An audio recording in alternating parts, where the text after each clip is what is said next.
Amincin Allah da bada gare ku masu sauraro, kamar yadda muka saba ka muku sharhi kan fitattu da ma tarihin rayuwarsu. Kun wannan sako za ku ji jarumar Kannywood Bilkisu Abdullahi ta tado kura a shafukan sada zumunta kan wani hoton da ta sanya a shafinta.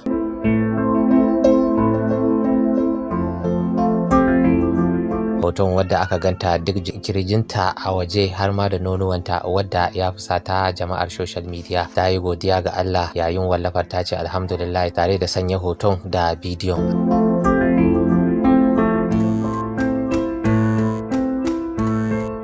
Akan bidiyon jaruman ta sanya wakar sarkin waka da yake cewa masu yin musu yi mu, shi mai hana mu ko ya zo oho, tun da rabbi ya bamu babu wadda zai tare mana samu, balle abin ya zama mana samu.